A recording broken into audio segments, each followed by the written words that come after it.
This is Douglas Montagna from Grand Valley State University, and I'm here talking with Ted Kling about his experiences during World War II. Could you please start by talking a little bit about what you were doing before the war, before World War II? I worked at Brunswick before the war. Okay. And where?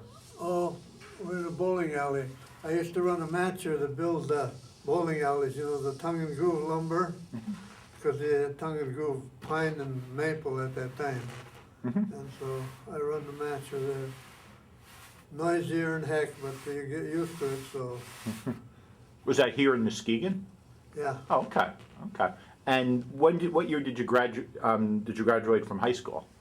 Didn't graduate from high school. I only graduated from 8th grade. Okay. Okay. We moved on the farm then during the Depression. Okay. So then you were too valuable to work on the farm to go to school. Then I went to school after I come from the Army. I went to business college, 7 years, nights, 3 nights a week. Okay. Do you remember, can you talk a little bit about the Great Depression and what it was like for your family during the Great Depression? It's a little bit off topic, but it might be an interesting thing to hear about. Yeah.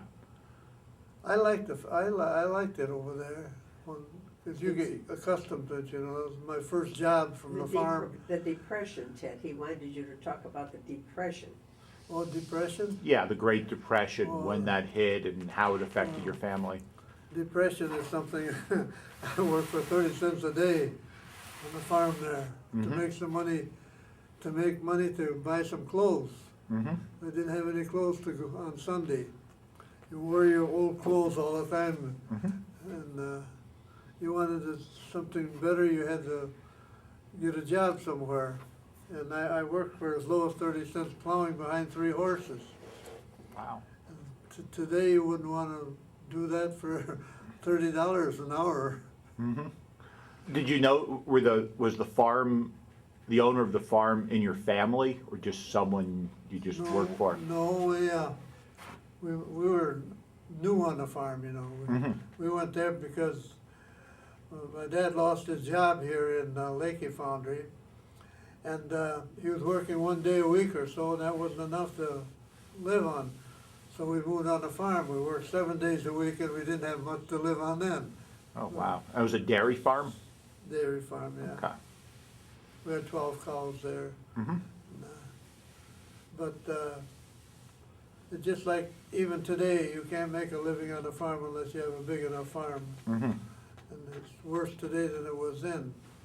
Because you put up with so much more than. But we had nice neighbors, so it was real nice to work with. Okay. And you all lived in the farmhouse? Oh, yeah. Okay. Okay. And then, do you remember following the news or paying attention to the news as World War II was starting or coming on?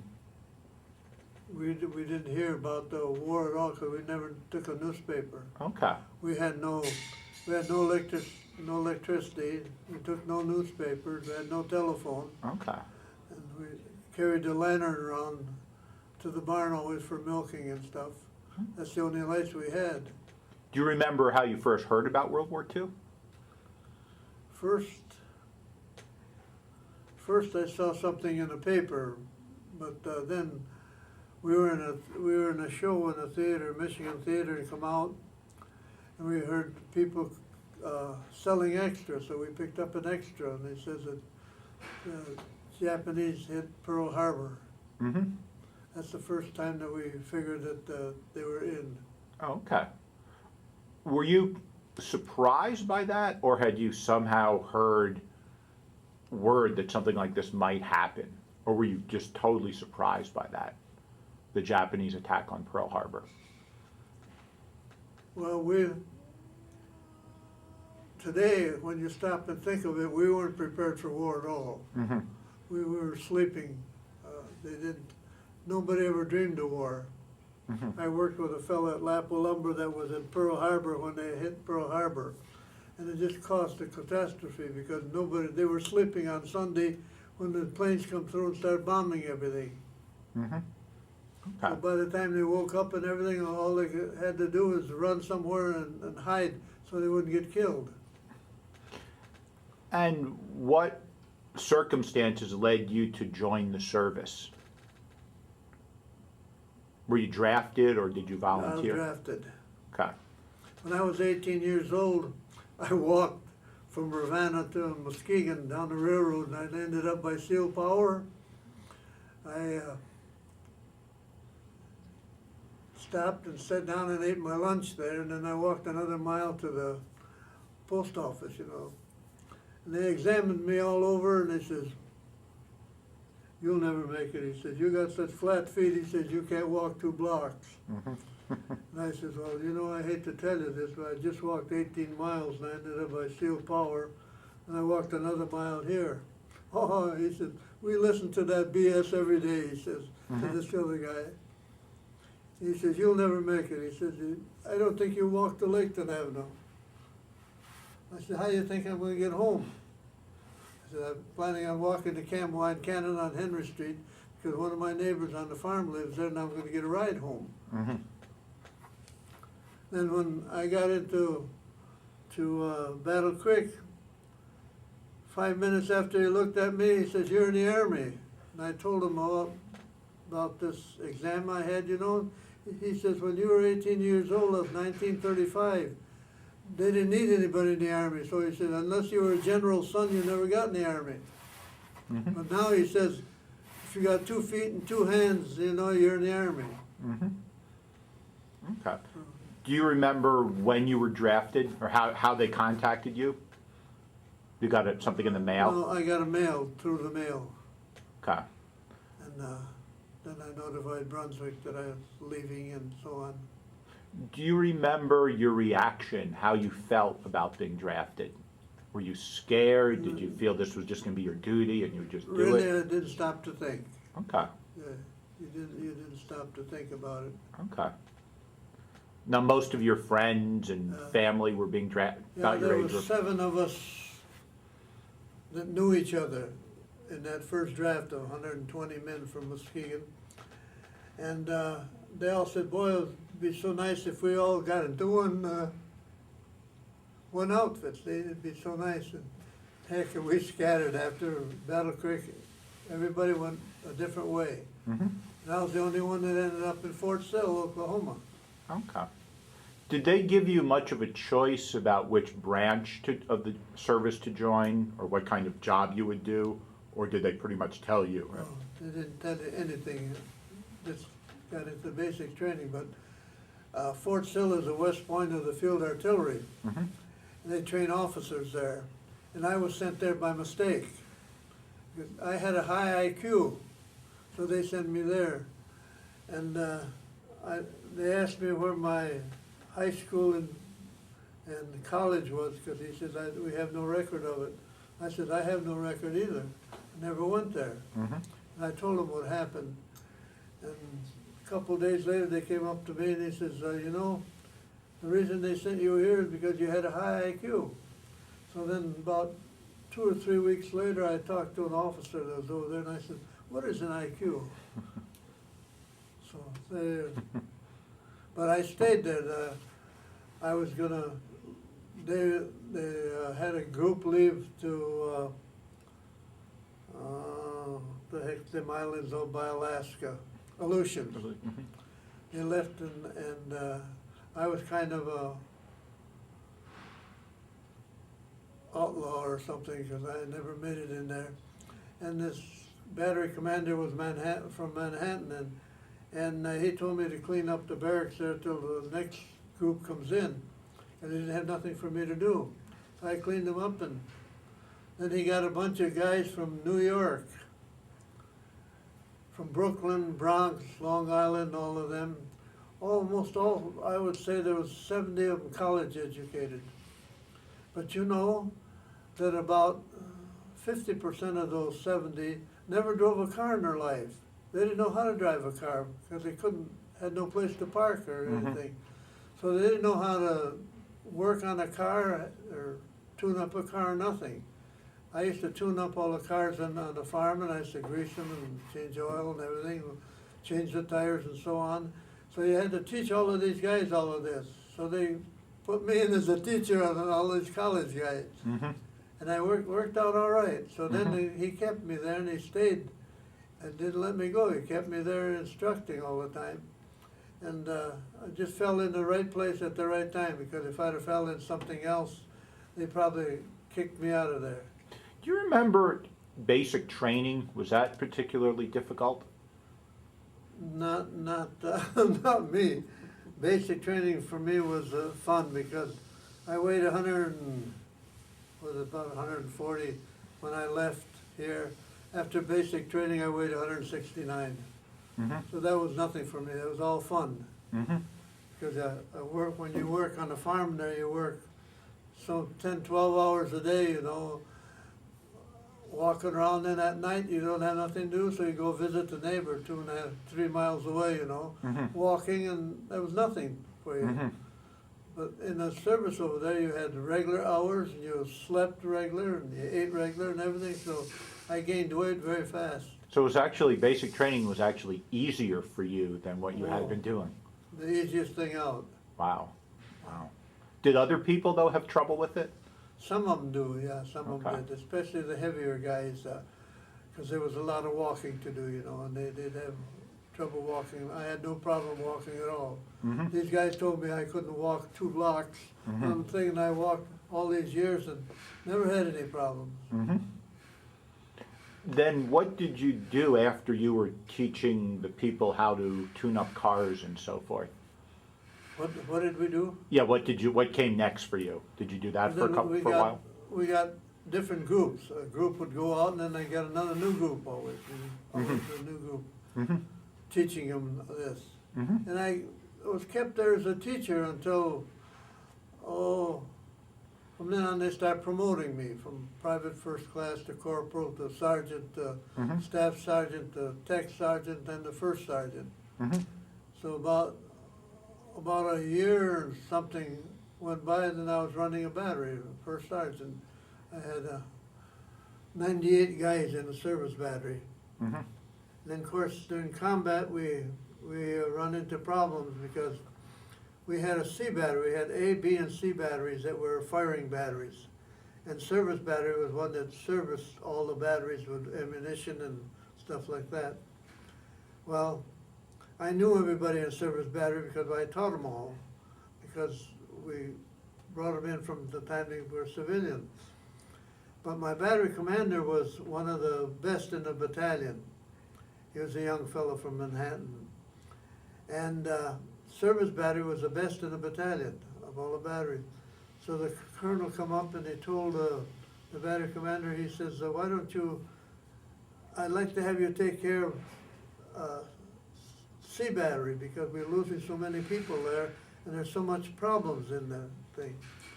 And he says, I'd like to have you go in there because we never had any problems in service battery at all.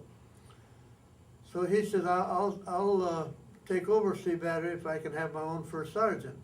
So he said, I'll fix that up. He said, if he goes along with you, he said, I'll have him transferred.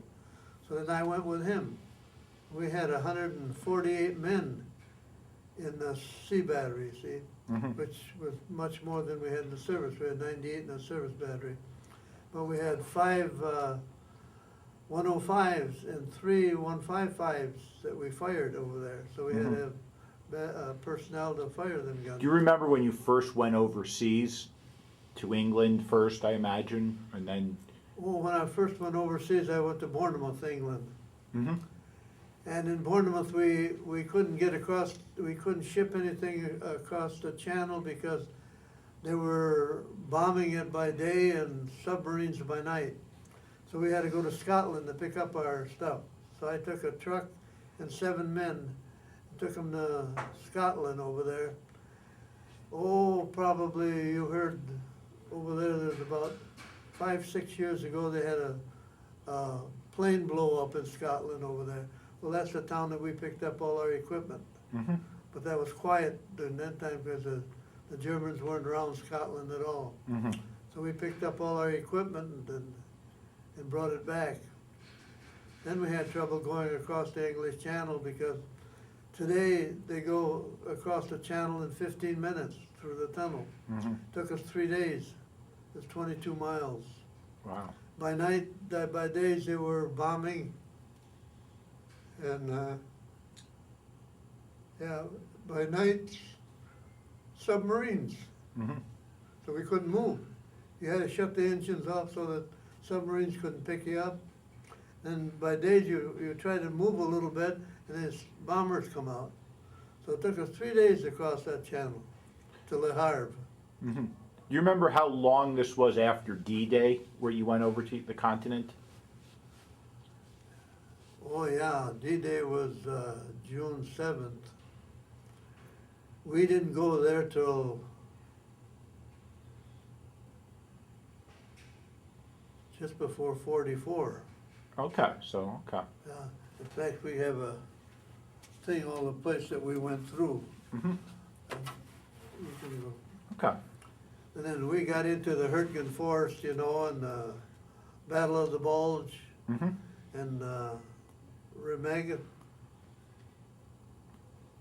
Do you remember when you first were involved in combat, actual combat, where you're actually firing at the enemy? I think it was in October. Okay. I don't know the date. Okay, that's but, fine. It was about October. Do you remember the circumstances? No, we got fired by our own. We got hit by our own Air Force the first day we were in Germany. They overshot their mark and they hit part of us over there. Did some people get hurt and even killed? Oh yeah, some got killed. And you know, we didn't get replacements for 2 months. Over here, they got all kinds of replacements. But in combat, you don't get replacements. I picked up a lot of kids that were Polish, Slavish, Ukrainian, all of those that I could speak with, and put them into work in our outfit. Furnished them with uniforms and let them work in the kitchen and let them unload ammunition and load ammunition, so on. Because we couldn't get any replacements. Of course, they had thousands of men over here, but they couldn't get them across fast enough. And the equipment they couldn't get across fast enough. So you were firing the 105s and 155s? Yeah. Okay. Can you talk a little bit about like how you found targets, a little bit about how you shoot those kinds of guns and so forth? Well, we had forward observers that would be with the infantry. Okay. Be an officer and 3 non-commissioned kids. And they'd be there 3 days apart, and then they'd come back to the battery. And they would want to direct the fire, because you could fire those 105s for 5-6 miles.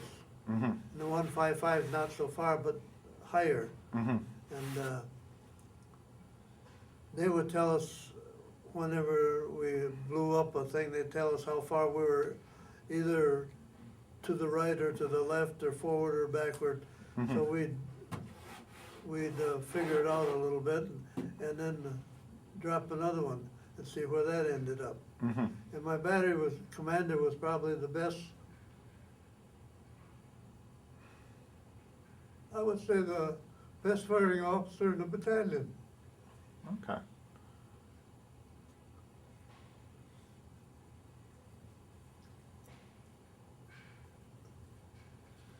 Did anything happen to him?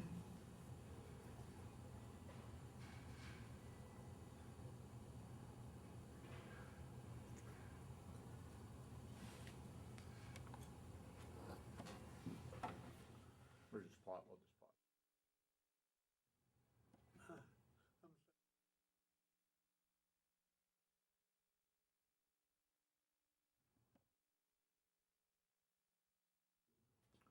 We had 2 of them loading the guns and firing, and 1 pulling the trigger always on them. Not pulling the trigger, but closing the thing on the 105s and 155s. Was there like one person who was in charge of like each gun and like the group of people who fired each individual gun? Or was there like someone who supervised several guns? Each group had a top man that handled the thing, and he had 5 helpers. Mm-hmm. And I'd go before midnight always, I'd check if somebody didn't feel good or something like that, we'd replace somebody so that, make sure all the helpers are in good shape. Mm-hmm. And was that dangerous fire? And what were the various dangers? Could it blow up? Could it backfire? Once you fired it, then you would become a target? No, we never had a problem in the firing, Okay, never. okay. I don't know. The reason Sea Battery had so many problems is they had some old army guys, and they were gambling all night long in the kitchen. And the guys get fed right, and they had all kinds, when the people don't get fed right, they're hard to get along with. Mm-hmm. The first night I was there, I always used to go out just before midnight, before I go to sleep, and check the whole group to make sure everything is going all right. And I saw a couple of guys that came in from forward observing, you know, and they were shell shocked. And of course, you can't fool around with shell shocked people, because they don't understand things, and they get something wrong, and they're liable to shoot you. Mm-hmm. So the first thing you should do with them is I send them to the kitchen to get a cup of coffee and get a roll or something to eat, and then sit down and rest a little bit, and then go to sleep. So they could. The first time I got that, I told them guys to go in there, and Sea Battery never told the fellas not to go in there at all, you know, because these guys were gambling there at night, and they didn't want to be bothered. So I on the way back to the office over there, we had an office in the underground tent, you know, in the woods. I'm going back there, and these guys are coming back, and I said, "Did you get something to eat?" "No," he says, "Mess sergeant says we don't have a 24-hour restaurant here." He said, "You come back here 7 o'clock in the morning." Mm-hmm. I said, "Who told you that?" He says, "The mess sergeant." I said, "You come with me then." And I went over there. I said, who's the guy that told these 2 boys that you don't run a 24-hour restaurant? He said, "Who the hell wants to know?" Well, I said, "I'm the one that asked the question, so I want to know." And he said, "Well," he said, "we can't feed guys 24 hours a day here." I said, "You know, your job is to feed somebody 24 hours a day. If you can't do that, somebody else is going to have your job." Well, he started getting smart, because he was in the Army 24 years. He says, "You can't tell me nothing." He says, "You only been in the Army a couple of years." And I said, "Well, I ain't going to tell you nothing, but I says, I'm going to tell you this, your attitude has to change by morning." And I told this other guy, Campanella was a corporal there, and I said, "Why don't you take and fix him some coffee and rolls?" And he took care of him. Mm-hmm. And these guys went to gambling again. Mm-hmm. So when Jessup come in from forward observing the next night, I told him about it. He was the captain. And he went over to the orderly room, called the MPs over there, and they hauled him out right away. He busted him to a private and shipped him to the infantry, where he had to work night and day, right on the front lines. Mm-hmm. They didn't gamble over there. Mm-hmm. The rest of them straightened right out. Mm-hmm. They didn't have any problems. Did you But ever? that's all it took. Yeah, sometimes that's just one. Then I went to the regimental headquarters that give us the feed, you know, that we pick up our groceries and stuff at. And I knew the fellow there. He was a good friend of mine from Madison, Wisconsin. And I asked him, I told him about how come the Sea Battery don't get enough rations? In Service Battery, we always had more rations than we needed. Well, he says the staff sergeant in Sea Battery is the most lousiest guy out. He said he's never satisfied. He's always bitching. But he said we give him the least amount that we can get out with, and let him bitch. Mm-hmm. Well, I said, he's gonna be gone tomorrow, because when Jessup gets in here, I'm sure he's gonna get him out of here. And, we got all the rations we wanted, Mhm. and that's all it took. Wow. Just, I guess Nothing, one person, I guess, can make that much of a difference. Were you ever fired upon when you were with your artillery batteries? Did the Germans ever fire at you? did anyone what? Fire at you with their own artillery, or you ever get bombed Oh, no. or shot at? Okay. No, Okay. I never had, we didn't have too much problem because we were probably, I would say 5 miles behind the lines. Okay. So we were kind of safe from a thing with the infantry all around you. Mm-hmm. But we fired ahead of the infantry so the infantry could move. Mm-hmm. And then how was the artillery transported from one place to another? Was it already part of a vehicle, or did you have to load them onto? Oh no, we moved by vehicle all the time. Okay. Because when we moved 4 or 5 miles at a time. Mm-hmm. Because the infantry took so much and we could follow them. We wanted to keep close enough so that we could keep the infantry going. Okay. Now you said you were also involved in the Battle of the Bulge. What? The Battle of the Bulge. Oh yeah. Could you talk a little bit about that? Your We were in experience the with woods battle? all the time. We were Okay. in the woods 2 months, almost 3 months in the Battle of the Bulge. The only problem I had is we never changed clothes for 2 months and 7 days. Wore the same shoes, the same socks, the same uniform, never shaved, never washed. You couldn't wash because it's 0 weather. Where are you Mhm. gonna wash with a helmet out there Mm-hmm. in the snow? So then she wrote me a letter that one of my friends that I worked with was in a 7th Division. And it was in a paper like that. So I looked on the situation map and the 7th Division was behind us about 6 miles.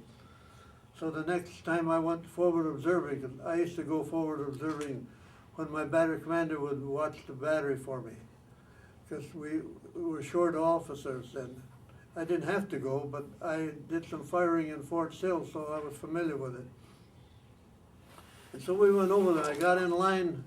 They were feeding outside. And I got in line. He gave me the potatoes, and he said, "You want some more?" I said, "No." I said, "How are you?"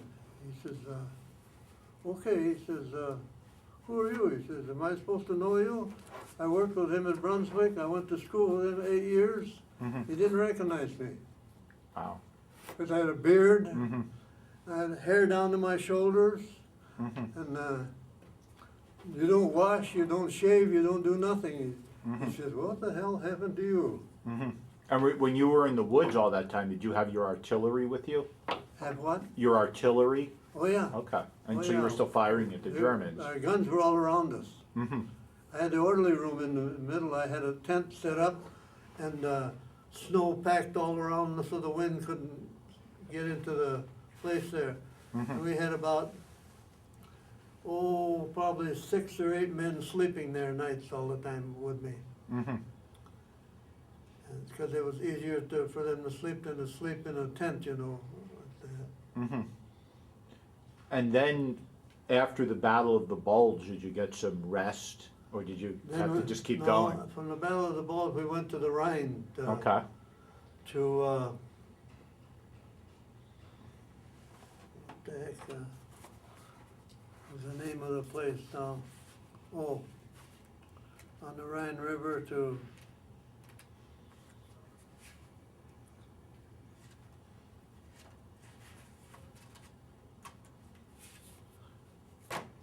didn't think I'd ever forget it. The biggest concentration of firepower Not the the world has Remagen, ever seen. not the Remagen Bridge? Huh? The Remagen Bridge? Remagen Bridge, yeah, Okay. that's it. That was the most firepower in Europe. Mm-hmm.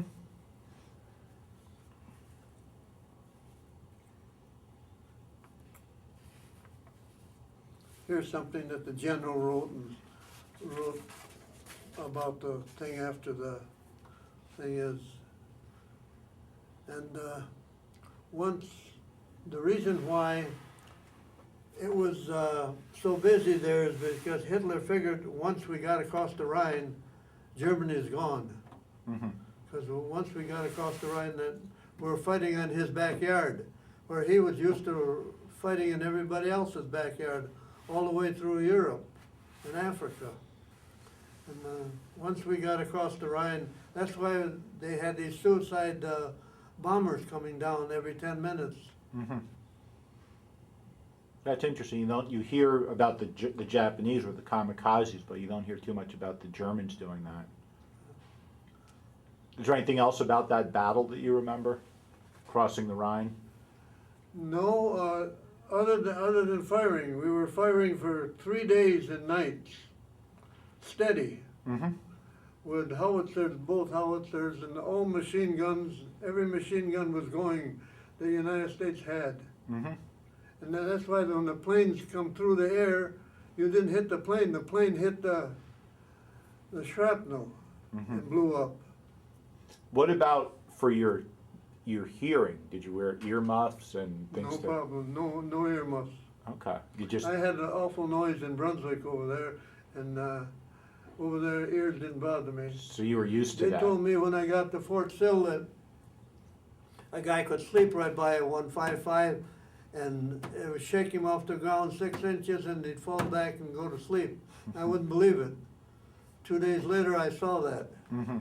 And then you were probably doing it. He's sleeping out there because they were firing all day, and when the gun went off, he went like that and dropped back down and went right back to sleep. I guess that just shows what you can get used to. Yeah. You can get used to anything. We got used to that too. Yeah. And then once you crossed the Rhine, is there anything else memorable that happened to you before Germany? No, then we were going from town to town. And we were swiping more than we were doing anything else.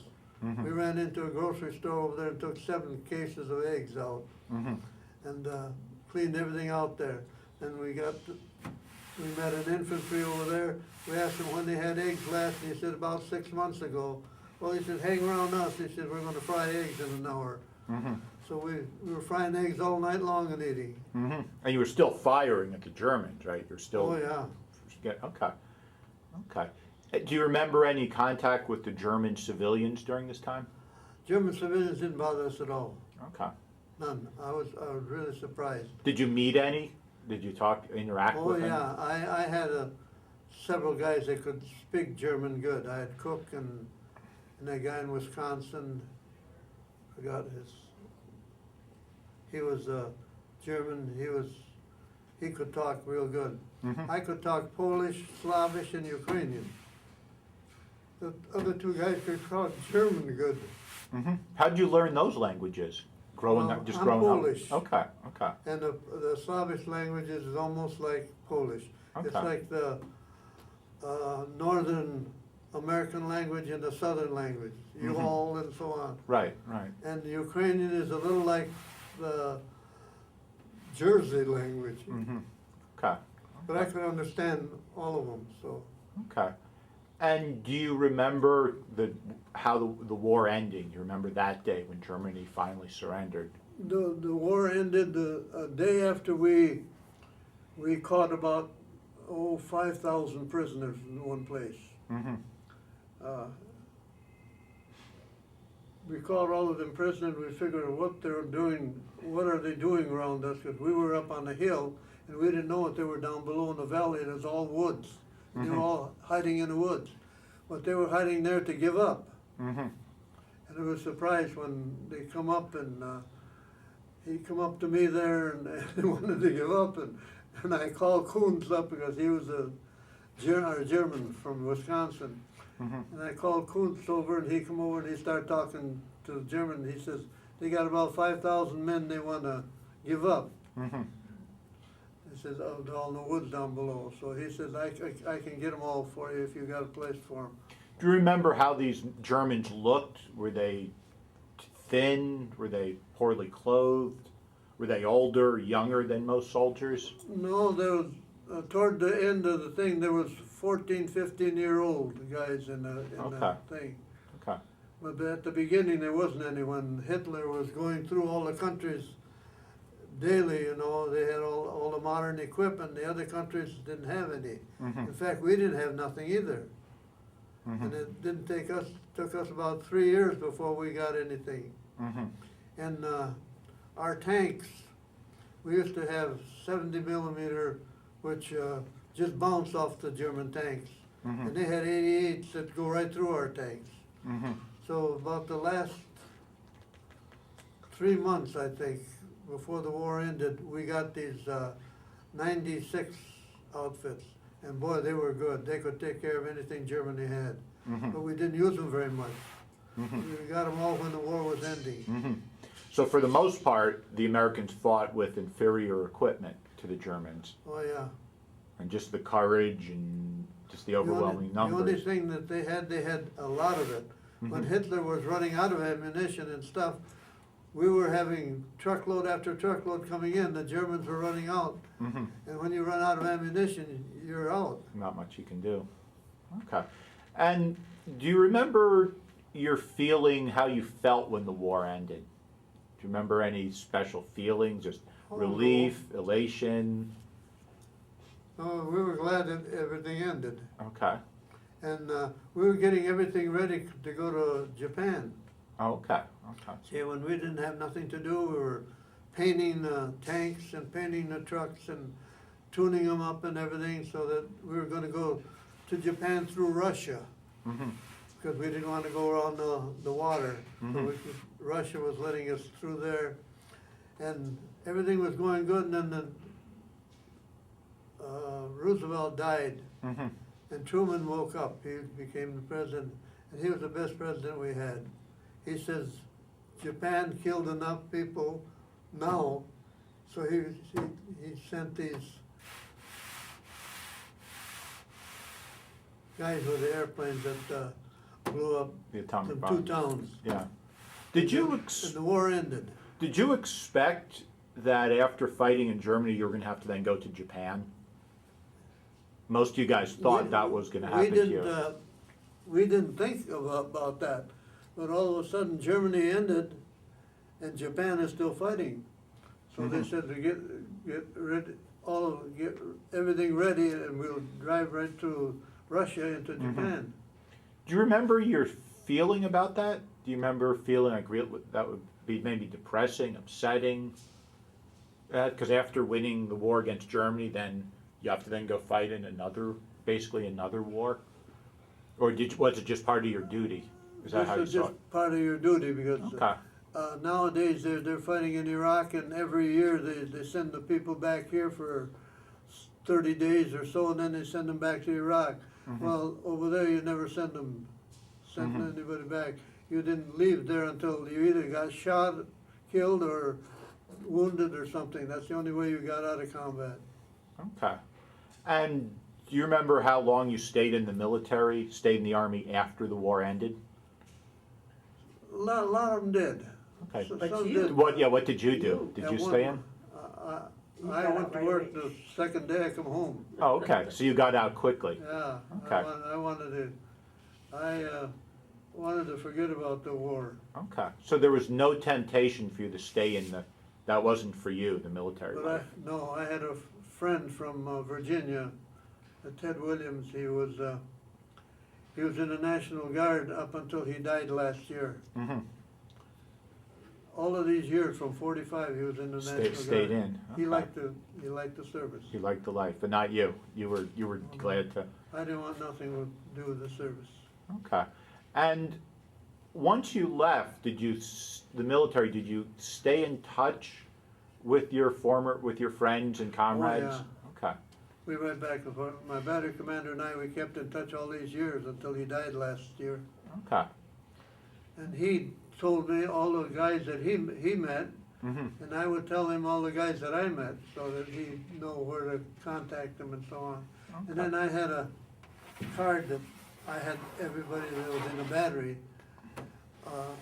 on the billboard, so I always took it with me, and I checked all these guys. Okay. Okay. And we visited quite a bit. Okay. Anything else about your experiences that you want to share that we didn't cover in combat or anything to do with the military? Is there anything else you want to talk about? Really never had an experience. The only other experience I can tell you is the one that we went and got them clothes. Okay. We come back to our outfit. I left the fella in charge of the battery when I went forward observing, and then I went to get them clothes from this friend of mine. When I came back, the guy that was in charge, he hollered out, he says, "We got some new reserves, right, direct from the States, all new uniforms and everything." Last question. How did your experience in World War II affect the rest of your life? I mean, how has it affected you as a person over your lifetime? Well, it affected some guys because some can stand more and some can stand less. So I'm sure it affected a lot of them. But never bothered me. Once I got discharged, I was ready to Forget about it. yeah, Okay. forget. Is it something you're proud of? You take pride in having done this? Any what? Pride. Are you proud of what you did? Or do you just like you're just doing your job, what was expected of you? Or do you like take pride in it, having done this? I don't know. He didn't understand, probably didn't understand what you said. Okay. Okay. Yeah, I was just asking if you feel proud about having served in the Army during World War II.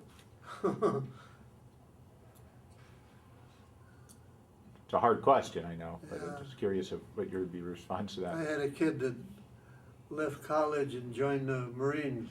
Mm-hmm. Got blown up a couple months later in Vietnam. Oh, geez. Never asked me about the service or nothing. Figured I didn't know nothing, so Okay. never asked me. Okay. Wow. Okay, so it's a difficult question. Then he wrote a letter to his friend. He says, "Don't ever join the Marines." He says, that's the biggest mistake I ever made." Mm-hmm. Still a cripple. He still humps back and forth. He's living yet, but he still bandages his legs and so on.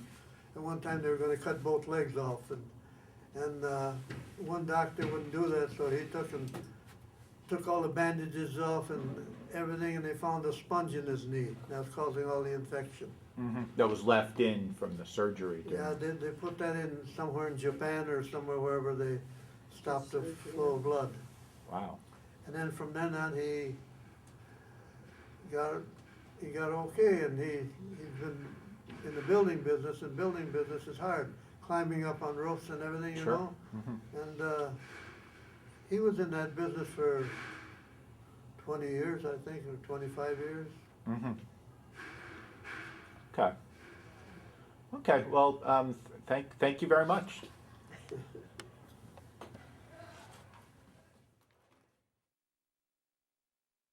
Well, Yeah.